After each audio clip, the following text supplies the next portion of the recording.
नमस्कार, मैं मनीषा नगार्जी। खबर नंबर 1 से हम हैं छत्तीसगढ़ रायपुर के राजभवन में। राजभवन में मुस्लिम समाज के द्वारा ज्ञापन दिया गया।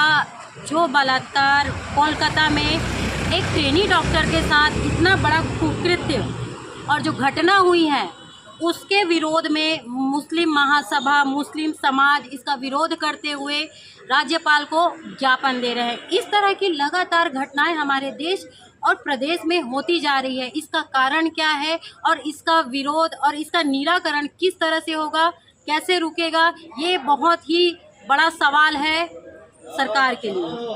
ट्रेनी डॉक्टर के साथ हुआ बलात्कार और लगातार इसी प्रकार से कई घटनाएं हो रही है।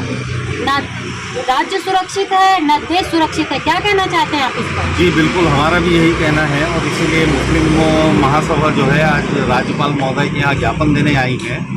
और ये बिल्कुल आपने जो बात कहा है कि हमारा देश जो है और प्रदेश कानून व्यवस्था पूरी तरीके से सरबराह हुई है। महिलाएं खास करके सुरक्षित नहीं हैं, उनके साथ बहुत ज़्यादा अत्याचार हो रहे हैं, बलात्कार हो रहे हैं, निर्ममतापूर्वक उनकी हत्याएं की जा रही है और दोषियों को सरकारें बचाने की कोशिश कर रही है। तो हमारा मुस्लिम महासभा जो है इसी के लिए पहले भी जो घटनाएं हुई थी उसका विरोध प्रदर्शन हमने किया था और आज भी उसी के विरोध में जो है हम ज्ञापन देने आए हैं। और ऐसे किसी भी विरोध को हमारे देश और सभी नागरिकों से हम अपील करते हैं, सभी समाज के नागरिकों से अपील करते हैं कि आओ और उठ खड़े हो और ये जो जुल्म है इसके खिलाफ लड़ो, वरना हमारी बहन बेटियां, ना हमारे भाई, ना हमारे बच्चे, कोई भी इस देश में सुरक्षित नहीं होगा। ठीक, परिचय दीजिए।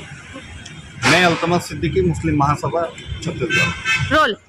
महिलाओं के साथ लगातार बर्बरता की जा रही है और इसी मामले को लेकर के काफी पार्टीज भी इस वक्त, राजनीतिक पार्टीज भी इस वक्त कुछ ना कुछ मूवमेंट कर रही है। इसी कड़ी में मुस्लिम समाज आज यहाँ तक आया है, इस पर आप क्या कहेंगे? जी ये तो एकदम ये न मानवता से की पराकाष्ठा होती है, हद होती है। महिलाएं कब तक सुरक्षित महसूस करेंगी अपने आप को, ये बताइए। ये हिंदुस्तान को आज़ाद हुए आज लगभग 78-80 साल हो गए हैं। 78 साल के अभी हमने वर्षगांठ मनाई है आज़ादी की। और उसमें अगर आप हमारी घर की बहू, बच्चियाँ, बेटियाँ, बहनें आज़ादी से घूमे नहीं तो उनके लिए ये तो शर्म की बात है हम लोगों के लिए। और बलात्कार जैसी घटना आदिकाल में समझ में आती थी, आज ये मॉडर्न ज़माना आ गया, इसमें बलात्कार एक महिला के साथ, वो भी ऐसा छोटा मोटा नहीं, इतनी ज़्यादा नीचता, इतनी ज़्यादा दरिंदगी और जिसको बोलते हैं जानवर जैसे सलूक किया गया उस बच्ची के साथ। इसके लिए हम लोग बहुत ज़्यादा रोषित है, पूरा मुस्लिम समाज रोषित है। और हम तो चाहेंगे कि जो भी दोषी रहते हैं उनको सख्त से सख्त सज़ा दी जाए।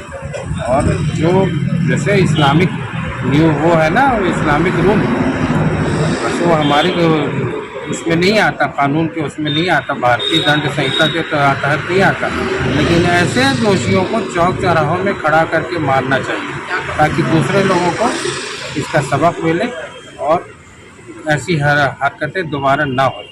लेकिन बलात्कार के आरोपियों के लिए कोई बड़ी सजा नहीं होती है, कुछ समय जेल काटने के बाद में उन्हें रिहा कर दिया जाता है। बलात्कार के आरोपियों का ये ना हिंदुस्तान का ये जो कानून सिस्टम है उसके खिलाफ है। बलात्कार के आरोपी हो, चाहे हत्या का आरोपी हो, चाहे किसी का भी आरोपी, अगर वो अच्छी उसकी वो है तो वो छूट जाते हैं और बड़े शान से घूमते हैं।